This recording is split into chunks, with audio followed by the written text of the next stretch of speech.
Ya, ini selalu ada apa ya, pameo atau mungkin anekdot atau apalah istilahnya, bahwa kalau ganti menteri ini pasti ganti kurikulum ini ya.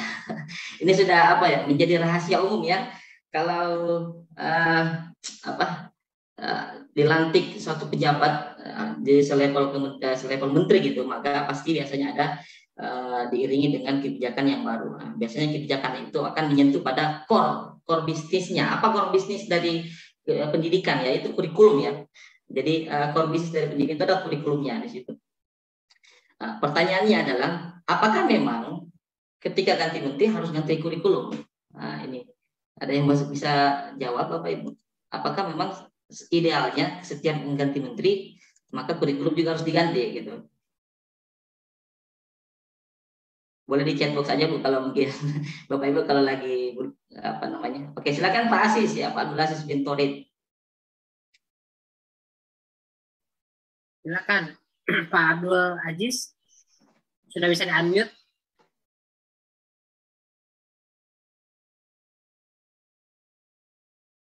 Halo.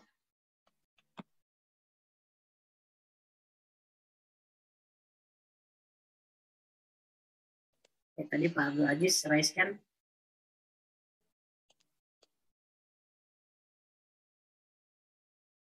Ini ada beberapa Pak Padli yang di kolom chat. Ya, ntar ya. Saya juga agak lambat kalau lihat chat karena soalnya ini multitasking, harus lihat layar, lihat peserta, lihat chat juga. Oke, tergantung situasi, kondisi dan tentunya perkembangan zaman. Ya, kita sudah punya clue-nya ya, bahwa tergantung situasi, kondisi dan perkembangan zaman. Nah, ini ada apa key point yang bisa kita dapat ya, bahwa memang ganti menteri, ganti kurikulum itu sesuatu yang wajar asal, nah, ada asalnya ya, asal memang kurikulum itu sudah tidak relevan lagi dengan kondisi yang terkini sehingga dibutuhkan untuk melakukan pergantian. Nah, maka boleh ya, boleh untuk mengganti kurikulum. Saya sendiri orang yang sangat sepakat ketika misalnya proses penggantian kurikulum itu dilakukan secara periodik atau berkala ya. Jadi ganti menteri ya itu biasa saja ya. People come, people go. Ya ibaratnya gitu ya. Ada yang datang, ada yang pergi. Nah, tapi kurikulum ini juga harus disesuaikan gitu ya. Jangan sampai kurikulumnya sudah tidak relevan lagi dengan hari ini gitu, atau tidak kontekstual lagi. Maka fenomena ganti kurikulum itu menurut saya wajar dan memang itu ideal gitu, ideal asalkan tadi itu oleh tadi Pak Ibu Ulfa bahwa sesuai dengan kondisi perkembangan zaman. Ya, ini Bapak Ibu, mengapa kurikulum itu harus berubah? Nah, ini sebenarnya apa relevan dengan diskusi kita yang sebelumnya. Jadi karena memang tadi dikatakan bahwa pertama adalah karena tuntutan perubahan zaman dan kemajuan iptek. Nah ini menjadi pijakannya ya, mengapa kurikulum itu harus berubah. Nah, Bapak Ibu, dunia itu terus berubah. Ya, coba kita bayangkan ya, saya coba membawa Bapak Ibu 15 tahun yang lalu lah. 15 tahun yang lalu ya. Cara kita mendapatkan informasi, ya kan? Bagaimana misalnya kalau 15 tahun yang lalu itu mungkin saya itu masih SMA kelas 1 mungkin ya, kelas 1 SMA. Itu karena saya juga di daerah pedalaman ya. Itu saya ingat menggunakan HP itu Nokia berapa itu ya. Ya kan? Nokia itu belum ada akses internet, itu sangat susah untuk mengakses internet. Nah, kita belajarnya memang itu satu-satunya sumber belajar itu adalah guru gitu. Ya, jadi guru adalah satu-satunya sumber belajar. 15 tahun yang lalu ya.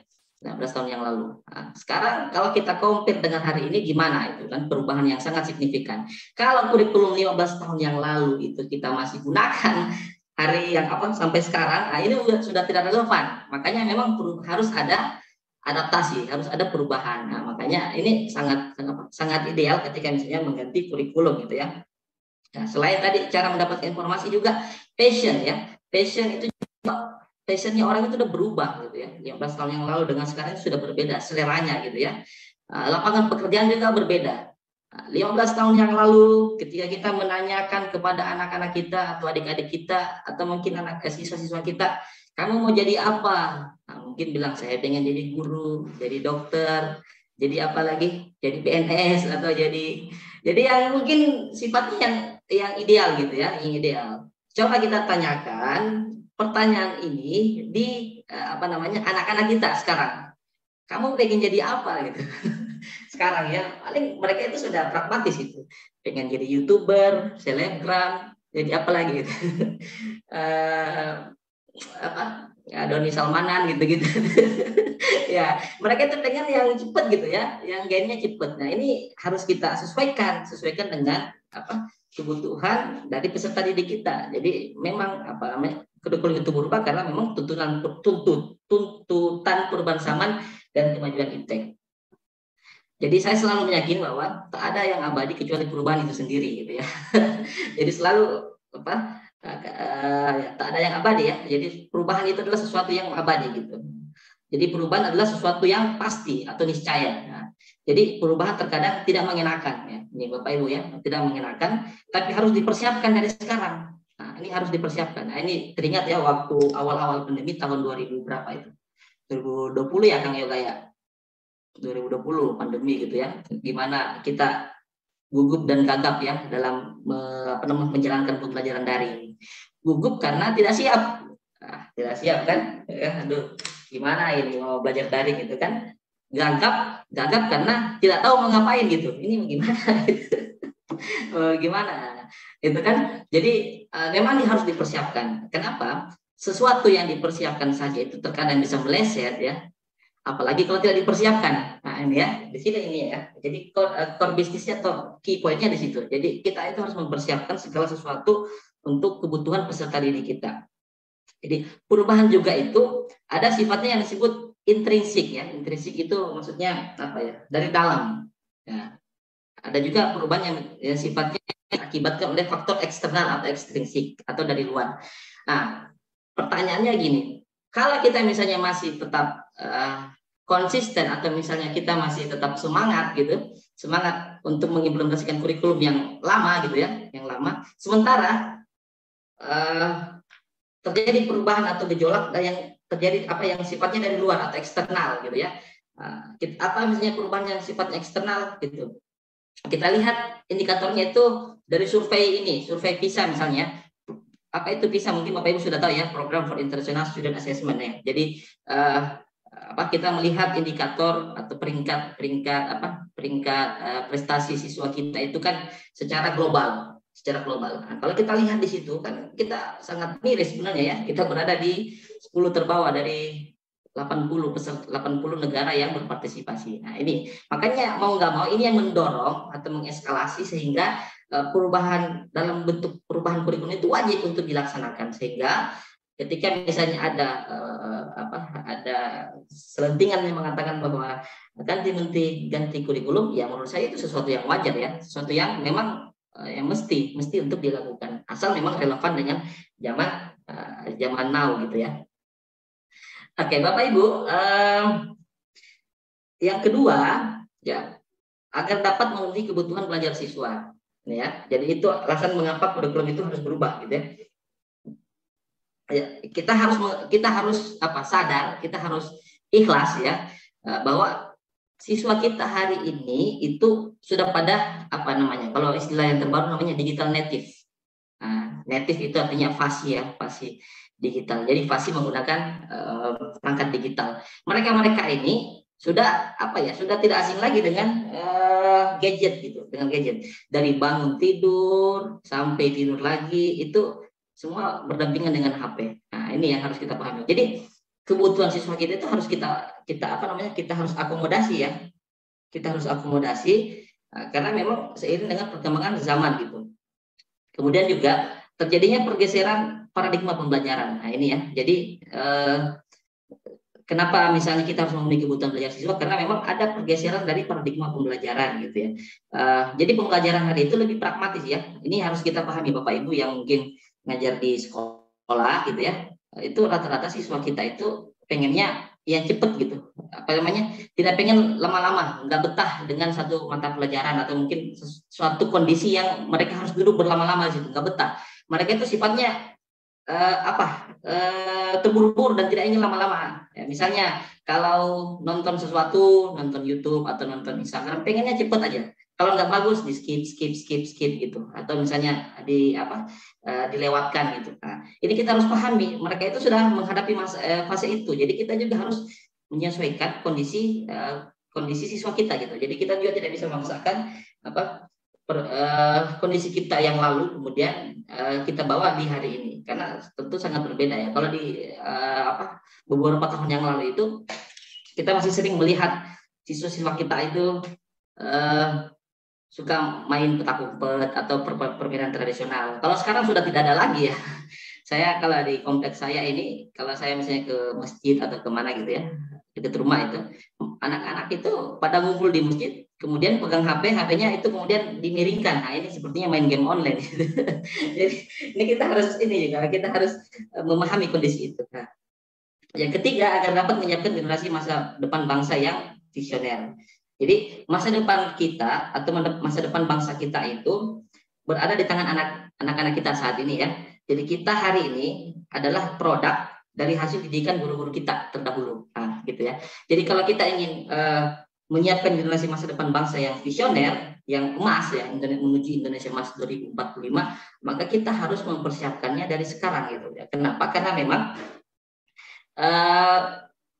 sesuatu itu butuh persiapan yang panjang, apalagi dalam bidang pendidikan, long time investment gitu ya. Jadi berbeda mungkin dengan investasi yang sifatnya fisik ya, membangun jembatan, membangun ruang kelas. 3 bulan itu udah bisa, setahun itu kan kelihatan hasilnya. Tapi kalau pendidikan ini butuh proses yang panjang.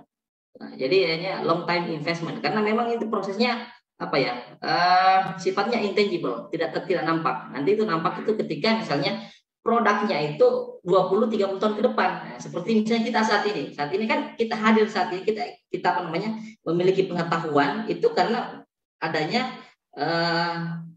usaha dari guru-guru kita sebelumnya gitu. Nah, jadi kalau ingin memperbaiki generasi kita di Indonesia Emas 2045, maka tak lain dan tak bukan kita harus membenahi SDM yang ada pada diri kita dulu.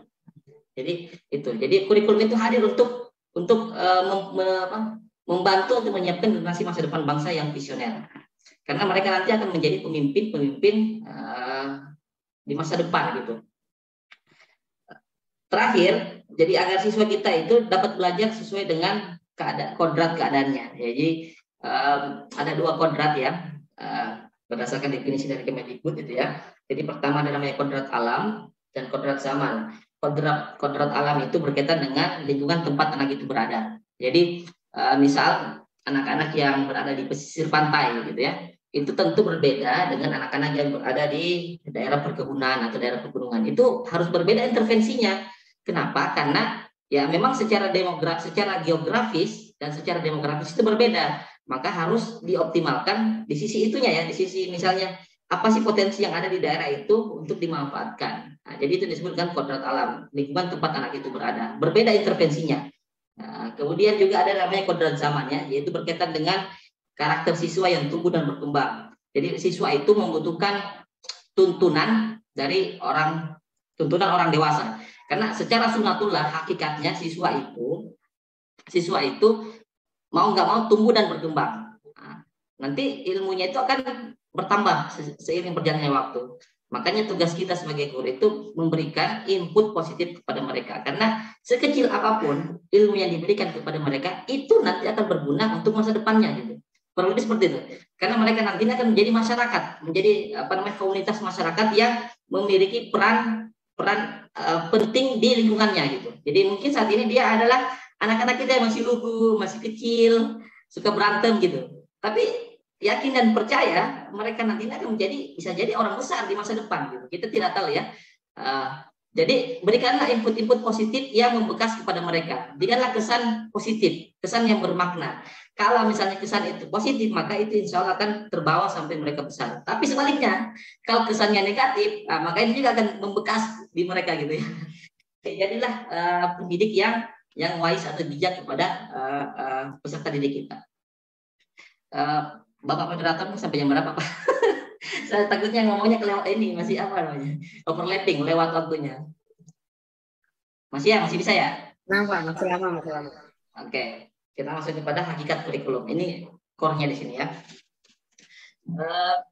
Bapak Ibu, ini yang menarik ya.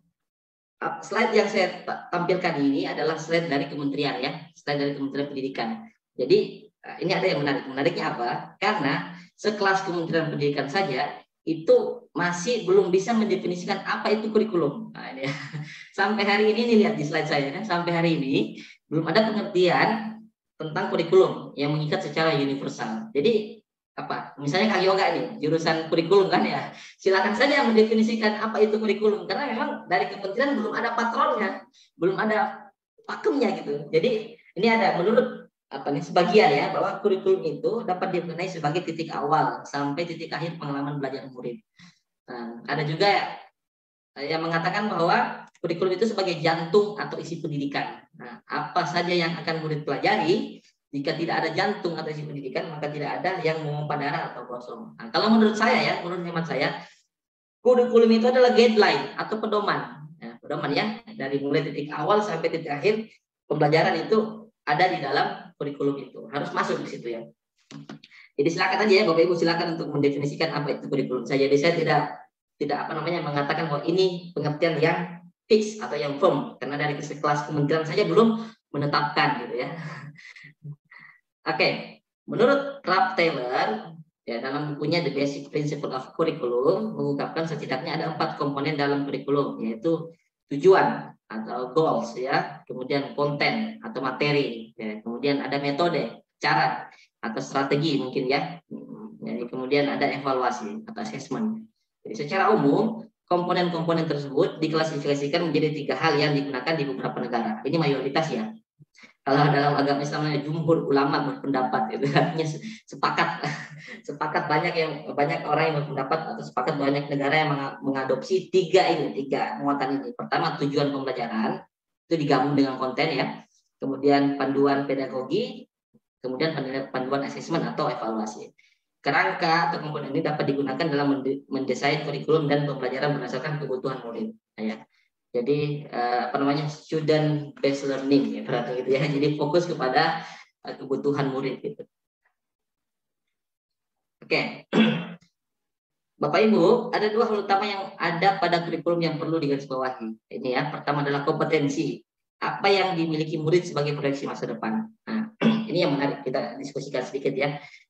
Menurut Bapak Ibu yang sekarang ini sedang melakukan pembelajaran di kelas gitu ya, atau mungkin juga kepala sekolah atau pengawas kita yang ada di sini gitu, menurut Bapak Ibu kira-kira kompetensi apa yang dimiliki murid kita ini sebagai proyeksi masa depan. Kira-kira menurut Bapak Ibu apa saja kompetensi yang harus dimiliki gitu. Boleh diketik di chat box. Tadi pertanyaannya terkait apakah berpengaruh kepada siswa jika kurikulum terus berubah gitu ya. Dinamikanya terlalu tinggi.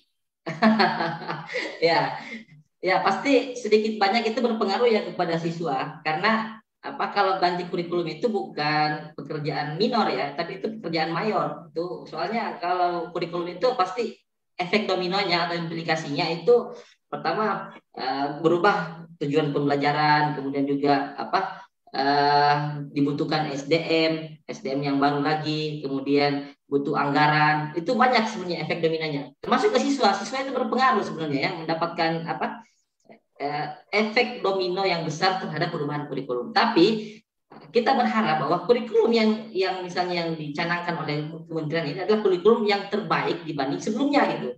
Kalau misalnya perubahannya ke arah yang positif, maka itu lebih bagus, Bu. Jadi perubahan itu dampaknya itu jangan selalu kita asosiasikan dengan hal yang negatif gitu. Bisa jadi perubahannya positif. Perubahannya positif sehingga siswa kita akan lebih adaptif dengan perubahan gitu ya. Tidak tidak konvensional gitu, tidak kaku gitu. Dengan adanya perubahan misalnya kurikulum merdeka, siswa itu kan lebih dibebankan, diminta untuk mengikuti apa yang menjadi interestnya mereka, ketertarikannya mereka di mana gitu ya. Bahkan ini misalnya nanti kita akan bahas sedikit sini. Bahkan tidak ada lagi stereotip atau pemisahan antara ini anak IPA, ini anak IPS gitu ya. Nah, jadi mereka bebas kalau memang senang di IPA, padahal dia di IPS dulu ya, maka boleh untuk mengambil mata pelajaran IPA gitu kan, ataupun sebaliknya. Jadi ini lebih perubahan itu bisa jadi perubahan itu bisa jadi positif ya, bukan berarti harus asosiasinya ke negatif. Seperti itu ya, Bu. Nah, ya, saya coba ini ya, cut off aja ya. Takutnya ini kita nggak efektif dalam manajemen waktunya. Oke. Jadi kompetensi apa yang dimiliki murid sebagai proyeksi masa depan? Tadi ya sudah saya sebutkan. Jadi mungkin kalau di abad 21 ini kita tadi itu sebutkan 4C itu ya. Communication, kemudian creativity, collaboration, dengan satu critical thinking ya. Mungkin bisa ditambahkan dengan problem solving. Nah, itu yang mungkin yang harus dimiliki oleh peserta didik kita di abad 21 ini. Ya. Kemudian yang kedua, bagaimana cara mewujudkan atau mencapai kompetensi murid itu. Ya, jadi kalau bagaimana cara, artinya itu prosesnya. Jadi dari tahap perencanaan, kemudian proses pembelajaran hingga tahap evaluasi atau asesmen. Jadi ini harus runut gitu, sehingga benar-benar tercapai pembelajaran yang optimal terhadap siswa ya. Peran dan fungsi kurikulumnya. Bapak Ibu, ini peran kurikulum yaitu sebagai pedoman dan acuan kita dalam pembelajaran. Ada 3 peranan kurikulum yang dapat kita maknai. Pertama itu mewariskan nilai dan budaya masyarakat yang relevan dengan masa kini. Jadi ternyata kurikulum juga itu hakikatnya adalah sebagai identitas dari satuan pendidikan. Ini yang harus ada di setiap satuan pendidikan. Jadi setiap satuan pendidikan itu atau setiap sekolah itu setidaknya memiliki distingsi yang membedakan antar sekolahnya sekolah mereka dengan sekolah yang lain. Nah, ini harus kelihatan di situ perbedaannya. Jadi kalau misalnya kurikulumnya sama saja dari kelas sekolah A, sekolah B, sekolah C, sekolah D, nggak ada yang berbeda, maka itu perlu dievaluasi gitu ya. Karena ternyata setiap sekolah itu memiliki kondisi existing yang berbeda. Ya, kondisi existing yang berbeda-beda, memiliki culture, memiliki budaya, memiliki adat istiadat yang berbeda-beda. Ini yang harus dioptimalkan sebenarnya. Jadi kurikulum itu sebagai identitas dari satuan pendidikan. Misal sekolah yang dekat pantai misalnya ya, mungkin bisa dioptimalkan bagaimana pengelolaan sumber daya yang ada di pesisir pantai, misalnya bagaimana kurikulum itu didesain untuk mengajarkan siswa cinta lingkungan hidup, misalnya menanam tanaman bakau di pesisir pantai untuk mencegah itu kan abrasi dan sebagainya. Itu termasuk bagian dari identitas satu sekolah gitu ya. Kemudian yang kedua, mengembangkan sesuatu yang dibutuhkan saat ini dan masa depan. Jadi ini ya, kurikulum itu harus hadir untuk melihat kondisi masa depan. ya mungkin bisa dikatakan futuristik ya. Nah, misalnya di kurikulum Merdeka sekarang ini ya, salah satu jawaban dari kurikulum Merdeka ini misalnya bagaimana mata pelajaran TIK itu dihadirkan di sekolah menengah pertama sebagai mata pelajaran wajib. Nah, itu kan. Kenapa? Karena memang itu sesuai dengan zamannya kan. Jadi memang dulu kan waktu saya sekolah SMP, SMA itu belum ada itu mata kuliah TIK sebagai mata kuliah wajib, mata pelajaran komputer sebagai mata pelajaran wajib, itu hanya pilihan ya. Nah, kalau sekarang sudah menjadi mata pelajaran wajib karena memang kontekstual ya, zamannya memang mengharuskan siswa itu melek teknologi gitu. Kalau tidak melek teknologi ini bisa terkilas gitu. Nah, mungkin kalau orang-orang tua kita ya generasi X ya, atau mungkin yang masih ada baby boomer di sini ya, generasi baby boomer, itu ya nggak apa-apa lah, nggak apa-apa. Tapi kalau yang generasi Z dan apalagi generasi Alpha yang sekarang ini itu nggak bisa lagi, nggak melek teknologi, harus bisa melek teknologi gitu ya. Makanya diwajibkan untuk dimasukkan mata pelajaran TIK gitu. Nah, kemudian menilai dan memilih sesuatu yang relevan sebagai kontrol sosial. Nah, jadi fungsi kurikulum itu ya, misal sebagai kontrol sosial, misal bagi guru dan siswa itu sebagai pedoman dalam melaksanakan proses pembelajaran dari awal hingga akhir. Nah, itu sebagai kontrol sosial. Kemudian bagi kepala sekolah dan pengawas sebagai pedoman dalam melaksanakan supervisi atau pengawasan. Nah, ini kan fungsi kurikulum itu berbeda di situ ya. Kemudian orang tua di sini sebagai pedoman dalam membimbing anaknya belajar di rumah gitu ya. Nah, jadi ada itu semua. Kemudian masyarakat misalnya sebagai pedoman untuk memberikan bantuan bagi terselenggaranya proses pendidikan di sekolah. Jadi itu ada ininya ya, ada masing-masing fungsinya, tupoksinya dari tiap-tiap elemen yang terlibat dalam satuan pendidikan. Jadi Bapak Ibu, kalau kita berbicara tentang satuan pendidikan, maka itu sebenarnya erat kaitannya dengan tripusat pendidikan.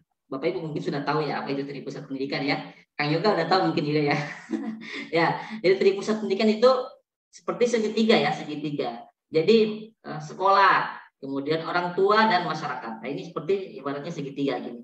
Nah, jadi sekolah itu terdiri dari kepala sekolah, tenaga kependidikan, kemudian tenaga pendidik. Nah, kemudian aspek orang tua. Tripusat yang kedua adalah orang tua atau wali murid. Nah, yang tripusat yang ketiga itu adalah masyarakat. Jadi ini saling berkolaborasi untuk menghasilkan satuan pendidikan yang berkualitas. Kalau misalnya ada salah satu pihak yang tidak terkoneksi di sini, maka satuan pendidikan itu tidak berjalan optimal gitu ya. Ya, masih terkait dengan perubahan kurikulum ya. Dari materi sebelumnya kita mempelajari bahwa kurikulum yang baik itu adalah kurikulum yang sesuai dengan zamannya. Kita sepakat ya Bapak Ibu ya. Tadi kita sudah jelaskan itu ya secara detail mengapa kurikulum itu harus berubah. Jadi kurikulum itu bersifat dinamis dan terus dikembangkan atau diadaptasi sesuai konteks dan karakteristik murid demi membangun kompetensi sesuai kebutuhan mereka kini dan di masa depan. Jadi Bapak Ibu, kurikulum itu sifatnya fleksibel. Kurikulum itu ia tidak bersifat statis atau kaku gitu ya, atau misalnya tidak apa diubah-ubah. Dia bukan kitab suci. Nah ini ya, jadi kurikulum itu bisa diubah kapan misalnya kapan saja gitu. Termasuk dengan konsep kurikulum merdeka. Jadi jangan heran Bapak Ibu, setiap sekolah itu kalau dengan konsep kurikulum merdeka itu berbeda model kurikulumnya gitu ya, dari segi visi, misi, tujuan, kemudian nanti kita akan mempelajari apa itu alur ATP ya, ATP, CP, fase, itu nanti kita akan pelajari di sini oleh pemateri selanjutnya ya. Ini saya hanya pemantik saja, pengantar bagaimana sih sebenarnya itu kurikulum dan mengapa kurikulum itu harus berubah gitu. Ya. Perubahan dan perkembangan yang terjadi begitu cepat saat ini menuntut kita untuk selalu siap beradaptasi dengan perubahan tersebut dengan meningkatkan beberapa kompetensi tertentu. Ini proyeksi pendidikan 2030 yang dilakukan oleh OECD. OECD ini adalah yang membuat survei PISA ya, Organization for Economic Cooperation and Development. Nah, ini yang ada di US ya, di Amerika. Jadi kompetensi itu tidak hanya fokus pada aspek ini kognitif, sikap, psikomotor, tetapi di tahun 2030 ya Bapak Ibu, ada juga value atau nilai yang melengkapi kompetensi murid. Nah, kalau sekarang itu kita masih fokus pada 3 aspek itu ya. Afektif, kemudian sikap, kemudian psikomotor ya. Nah, kalau sekarang di tahun 2030 itu sudah apa namanya? Sudah meningkat lagi. Ada yang disebut dengan value atau nilai. Kenapa ini penting? Karena Karena seseorang itu, apalagi di dunia digital itu akan diukur berdasarkan trustnya masyarakat. Coba kita ambil contoh sehari-hari aja ya. Kalau kita belanja sesuatu, misalnya di marketplace, kemudian kita melihat gambarnya bagus gitu ya, kemudian pas barangnya datang ke rumah itu kok nggak sesuai ekspektasi gitu ya. Misalnya saya pernah istri saya belanja jilbab gitu ya, kerudung, itu bagus banget tampilannya. Pada saat dikirim ke rumah ternyata tidak sesuai dengan itunya ya, spesifikasinya. Itu trust kita itu hilang gitu ya. Jadi value-nya itu nggak ada lagi terhadap misalnya toko itu. Makanya penting adanya value untuk ditanamkan kepada siswa. Jadi setiap siswa itu harus memiliki value yang mungkin menjadi selling point buat mereka gitu. Yang menjadi pembeda antara satu siswa dengan siswa yang lain gitu. Nah, ketika kita merancang kurikulum, kita harus menempatkan kebutuhan, pendapat, pengalaman, hasil belajar, serta kepentingan murid sebagai rujukan. Sejatinya, kurikulum dirancang untuk murid. Jadi, kurikulum memang outputnya itu adalah customer satisfaction ya, atau kalau bisa kita katakan kepuasan murid gitu. Jadi, kurikulum itu memang harus membuat peserta didik kita itu puas dengan apa yang kita berikan, karena mereka itu adalah user, pengguna. Kita ini misalnya sebagai guru itu ada pelaksana pembelajaran, tapi yang menentukan apakah sekolah kita ataukah misalnya apakah kita ini dianggap eligible atau layak, itu tergantung dari penilaian customer atau user ya, atau siswa kita gitu. Kalau misalnya mereka senang dengan service yang diberikan ke mereka, maka otomatis ada namanya repetition ya, repeat order. Jadi melakukan penggunaan jasa yang berulang-ulang gitu. Makanya kita harus membuat perencanaan pembelajaran itu yang berpihak kepada mereka, sehingga membuat mereka itu puas terhadap layanan yang diberikan. Kalau misalnya untuk membuat mereka puas, maka apa yang kita lakukan yaitu harus akomodatif ya, akomodatif terhadap apa yang menjadi kebutuhan mereka. Agar dapat mewujudkan seluruh kompetensi yang diharapkan dari kurikulum, semua pihak harus berusaha secara kolaboratif. Guru harus tetap belajar, memfasilitasi pembelajaran yang sesuai, yaitu dengan kalau istilah akademiknya itu continuous improvement. Jadi guru itu harus selalu melakukan peningkatan kompetensi secara berkelanjutan gitu. Jadi guru-guru itu harus selalu mengupdate informasi yang terbaru gitu, sehingga siswa-siswa kita itu juga bisa mendapatkan informasi yang lebih aktual gitu. Kemudian orang tua harus terus memahami perkembangan murid dan kebutuhannya. Yang ketiga, begitu juga dengan pemerintah daerah, pusat, dan semua yang bergerak di bidang pendidikan juga harus terus mengikuti perkembangan kebutuhan murid. Mengapa kurikulum perlu diadaptasi? Jadi kita harus mengetahui dulu atau melakukan identifikasi awal mengapa kurikulum itu perlu diadaptasi. Jadi Bapak Ibu, kurikulum Merdeka itu tidak secara ujuk-ujuk atau tidak secara serta-merta itu bisa diterapkan di satuan pendidikan. Itu kita lihat dulu, kita harus adaptasi dulu. Kita melakukan screening awal dulu. Jadi misal kalau sekarang kan sudah berjalan kurikulum 2013 gitu ya. Jadi nggak bisa langsung di flip kemudian mengganti gitu. Itu kan prosesnya gradual, pelan-pelan dulu kan. Misalnya kalau di SMP kalau nggak salah ya, itu kelas 7 dulu yang mengimplementasikan. Sementara kelas 8, kelas 9 itu masih menggunakan kurikulum yang lama. Jadi itu bertahap gitu. Jadi tapi bertahap itu mungkin lama-lama nanti bisa secara utuh untuk diterapkan. Nah, jadi untuk menerapkan kurikulum yang terbaru, kita harus melakukan identifikasi. Misalnya identifikasi yang pertama adalah di mana sekolah kita berada gitu ya. Nah, tadi yang dikatakan di gunung yang harus sesuai dengan kondisi alamnya gitu.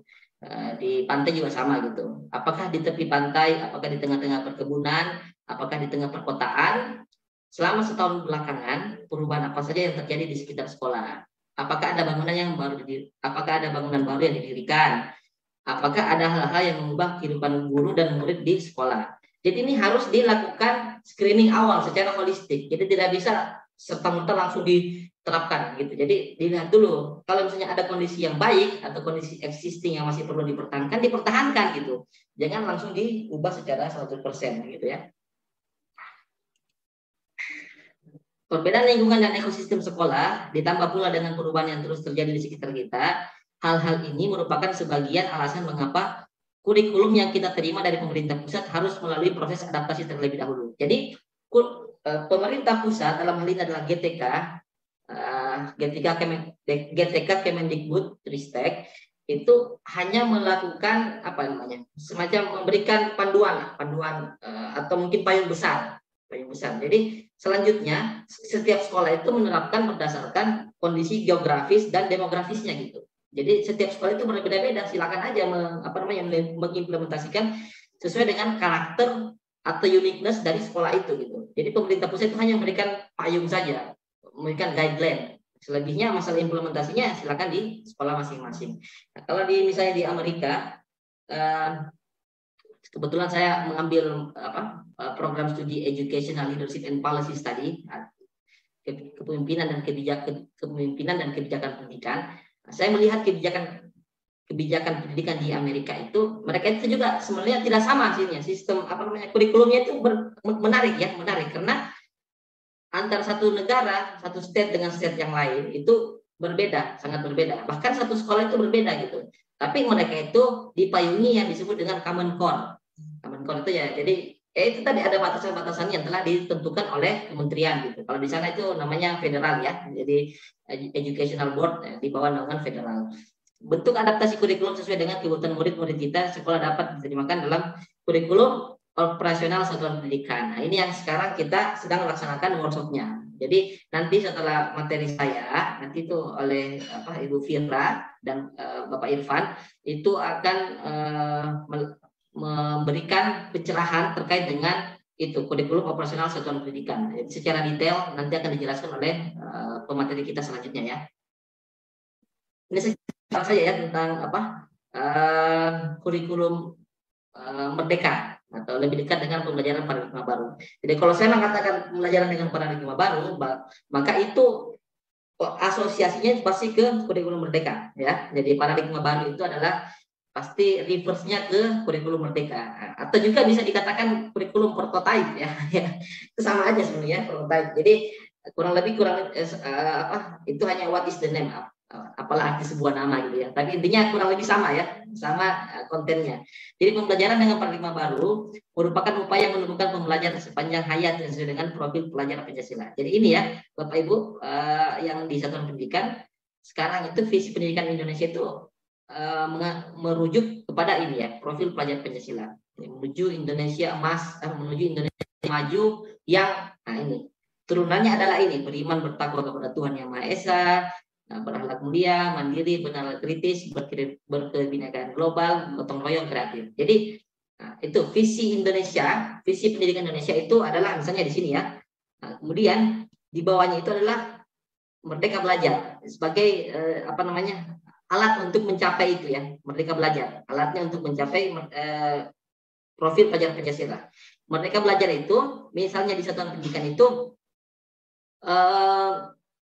yang sekarang diterapkan oleh Kemendikbud itu adalah program sekolah penggerak, ya, sekolah penggerak. Ya. Kemudian ada juga program guru penggerak. Kemudian yang satu lagi adalah program organisasi penggerak. Nah, kebetulan IAE sendiri yang pelaksana kegiatan ini masuk di program organisasi penggerak. Jadi 3 pilar ini yang menyokong merdeka belajar untuk mewujudkan profil pelajar Pancasila. Kurang lebih seperti itu. Jadi proses pembelajaran dengan paradigma baru dilaksanakan oleh kurikulum merdeka yang memuat ini ada 6 item yang menjadi pagunya ya, menjadi acuannya ketika menyusun kurikulum merdeka. Yang pertama itu ada program intrakurikuler, kemudian ekstrakurikuler, penguatan profil pelajar Pancasila atau P5 ya. kemudian asesmen, alokasi waktu, perangkat aja. Kita coba sedikit bedah aja ya, nanti secara detail akan disampaikan oleh pemateri selanjutnya. Oke, kita masuk ke program intrakurikuler ya.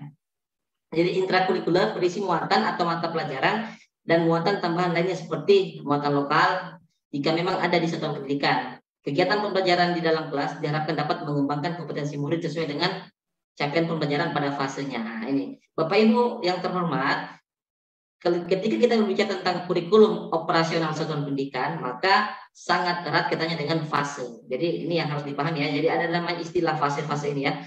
Berikut tahapan dari setiap fase kurikulum merdeka. Jadi kalau di PAUD itu namanya fase fondasi. Ya. Kemudian untuk kelas 1 dan sampai kelas 2 SD namanya fase A. Kemudian kelas 3 sampai kelas 4 SD itu namanya fase B. Kelas 5 sampai kelas 6 itu fase C. Kemudian untuk SMP namanya fase D. Untuk SMA, kelas 10 SMA itu fase E. Kemudian untuk kelas 11 dan 12 SMA itu fase F. Nanti tugas apa namanya workshop ini nanti setelah materi online ini kan nanti ada ini ya mandiri ya, pembelajaran mandiri. Nanti Bapak Ibu akan diberikan tugas untuk membuat kurikulum merdeka berdasarkan fase-fase ini. Silakan nanti dipilih yang mana yang mungkin relevan dengan kondisi Bapak Ibu gitu. Oke. Pada fase PAUD, pada fase fondasi yaitu PAUD, pada jenjang ini murid akan belajar melalui kegiatan bermain yang mencakup antara lain jati diri, literasi, numerasi, STEM, serta agama dan budi pekerti. Pendidikan PAUD mempersiapkan murid untuk jenjang pendidikan berikutnya yaitu sekolah dasar. Ini hanya pengantar saja ya. Kemudian waktunya 5 menit lagi. Oke, 5 menit lagi. Baik. SMP, ini SD ya, seperti ini ya. SD itu ada yang menarik Bapak Ibu. Jadi mata pelajaran IPA dan IPS itu dilebur menjadi IPAS. Jadi nggak ada lagi stereotip ya, nggak ada lagi yang eksklusivitas nanti ya. Jadi ya, anak IPA, anak IPS dan sebagainya gitu ya. Untuk SMP itu mata pelajaran informatika menjadi mata pelajaran wajib. Yang tadi saya katakan di awal ya, jawab tantangan zaman, kebutuhan zaman. Untuk SMA, murid lebih dipersiapkan kepada minat yang menunjang pilihan pendidikan jenjang berikutnya. Jadi program peminatan itu dimulai dari kelas 11. Jadi Bapak Ibu yang mengajar di SMA itu nanti diberikan kebebasan pada siswanya untuk memilih. Misalnya dia suka di IPA, meskipun dia di IPS ya nggak apa-apa, boleh mengambil mata pelajaran itu ya. Jadi ini bebas. Jadi nggak ada lagi dikotomi antara satu mata pelajaran dengan mata pelajaran yang lainnya. Kemudian untuk SMK ini dibaca saja, SLB juga dibaca biar cepat ya. Kemudian ekstrakurikuler. Ini hampir sama saja ya. Untuk ekstrakurikuler kegiatannya tetap diadakan pada pembelajaran dengan kurikulum. Pelaksanaannya dapat dikembangkan oleh satuan pendidikan sesuai dengan kapasitas dan minat karakteristik murid. Ini proyek penguatan profil pelajar Pancasila. Ini ada 7 tema. Jadi Bapak Ibu ketika menerapkan ini di sekolah nanti wajib memilih salah satu tema ini ya. Silakan memilih yang mana yang relevan. Biasanya yang umumnya kita temui di lapangan, rata-rata sekolah itu mengambil yang ini, kearifan lokal gitu ya. Karena ini agak lebih mudah untuk diimplementasikan. Kan banyak tuh kearifan lokal yang berada di sekitar kita. Kemudian asesmen. Nah, ini asesmennya seperti ini, bisa dibaca nanti biar cepat aja. Nah, alokasi waktu. Nah, ini menarik ya, sedikit aja Kang Yoga. Ini satu slide lagi tuh sebelum berakhir. Alokasi waktu. Jadi satuan pendidikan juga memiliki keleluasan untuk menentukan alokasi waktu pembelajaran. Ada 3 alternatif model pembelajaran yang dapat diadaptasi, yaitu model reguler, blok, dan model kolaborasi. Apa itu model reguler? Jadi model reguler itu adalah model pembelajaran yang paling umum. Ya, seperti biasa ya. Misal selesai mata pelajaran bahasa Indonesia, kemudian masuklah mata pelajaran matematika. Setelah matematika masuklah misalnya kimia dan sebagainya. Itu reguler umum ya. Tapi kalau yang kedua ini ada yang menarik nih. Pada model blok ya. Jadi waktu pelajaran dikelola dalam bentuk blok-blok waktu. Misalnya dalam 1 semester mata pelajaran IPA diajarkan dalam 3 bulan pertama. Kemudian 3 bulan selanjutnya digunakan untuk mata pelajaran IPS. Jadi itu per blok ya, berbeda dengan reguler. Kalau reguler kan itu yang umum yang kita sering lakukan. Kemudian yang bagian C-nya model kolaborasi. Guru berkolaborasi sedemikian rupa untuk merencanakan, melaksanakan, dan melakukan asesmen untuk suatu pembelajaran terpadu. Misalnya kolaborasi antara bahasa Indonesia dan seni musik. Murid membuat lirik puisi dan membuat lagu dari lirik tersebut. Nah, ini kurang lebih kolaborasi antara satu mata pelajaran dengan mata pelajaran yang lain. Terakhir, untuk perangkat ajar, selain keleluasan dalam menentukan alokasi waktu, kita juga mempunyai keleluasan untuk memilih dan memberikan perangkat ajar kepada murid, selama masih ada dalam prinsip pembelajaran dengan paradigma baru. Perangkat ajar bukan saja melalui buku teks, tapi bisa menggunakan media lain, seperti modul ajar, proyek, non-teks, video, media cetak. Nah, untuk lebih lengkapnya atau lebih detailnya, silakan Bapak Ibu unduh Kepmen nomor 56, tahun 2022 tentang penerapan kurikulum dalam rangka pemulihan pembelajaran pada LMS, bukan ya, untuk ini ya, struktur kurikulum merdeka. Jadi silakan diunduh di sini ya, terkait dengan informasi lebih lengkap terkait dengan kurikulum merdeka. Saya kira demikian. Saya